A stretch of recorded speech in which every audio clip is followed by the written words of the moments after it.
अस्सलाम वालेकुम, क्या हाल है सब दोस्तों का? ठीक ठाक है जनाब। आज जो है वो बड़ा ज़बरदस्त गेट टुगेदर होने जा रहा है ओमान रेस्टोरेंट में।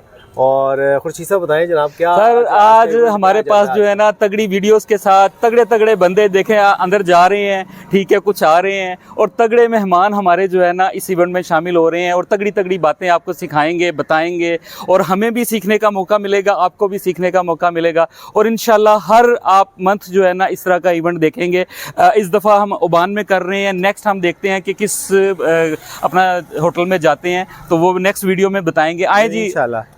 तो इंशाल्लाह जो है ये एक आपको इस इवेंट के कुछ हाइलाइट्स देंगे। ये मंथली गेट टुगेदर है, हर महीने हुआ करेगा और आज के जो छोटे छोटे क्लिप्स हैं वो हम आपको दिखाते जाएंगे कि क्या क्या चल रहा है। तो आइए अंदर चलते हैं।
रहीम। अस्सलामु अलैकुम रहमतुल्लाहि व बरकातुहू। आज की तकरीब का जो इनेकाद किया गया है तमाम agriculture.pk की जानिब से है और आप सबको हम वेलकम करते हैं दिल की अता गहराइयों से। आज के हमारे जो मेहमानान ख़ुसूसी हैं वो किसी तारुफ का मोहताज नहीं, बहुत ही नफीस, बहुत ही खूबसूरत, बहुत ही धीमे एग्रीकल्चर और सबसे बड़ी बात तगड़े और तगड़ी तगड़ी बातें करने वाले जनाब रहीम अली ढिल्लू भाई, डॉक्टर फुरकान साहेब, डॉक्टर हंजला शरीफ भाई, आप सबको हम अपनी दिल की अता गहराइयों से खुशामदीद कहते हैं। और हमारे खुसूसी जो मेहमानान गिरामी हैं जिन्होंने मैं ये कहता हूँ कि फैंसियर्स की और जो लेडीज़ फैंसियर्स हैं ना उनके लिए बहुत मेहनत की है।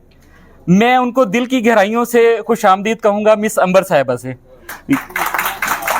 और हमारे दरमियान में बहुत ही फैंसियर, सीनियर फैंसियर मौजूद हैं, ज़फ़र इकबाल चौहान साहब, ठीक है, उनको भी हम बहुत मिलकर मैं आप सबसे गुजारिश करूँगा कि अपनी सीट्स पे खड़े होके इनके लिए ज़ोरदार से क्लैपिंग कीजिए। तो तमाम जो हमारे फैंसियर्स हैं,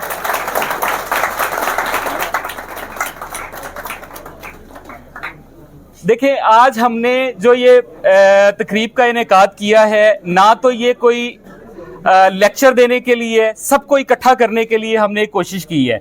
जो एक मायूसी फैली हुई थी ना हॉबीइस्ट के अंदर, उस चीज़ को ख़त्म करने के लिए आज ये दूसरी टर्म चल रही है। पिछले महीने हमने एक इवेंट किया छोटा सा, तकरीबन कोई 30% का, आज हमने कुछ 60% का किया है। इंशाल्लाह ईद के बाद एक हम इससे बड़ा इवेंट करने जा रहे हैं और ये चेन जो है ना मुसलसल बढ़ रही है।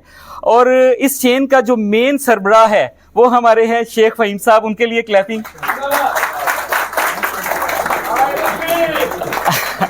और आपको मैं ये बात वाज़िया कर दूं कि मेरा अल्हम्दुलिल्लाह इनके साथ पिछले 18 साल से ताल्लुक़ है।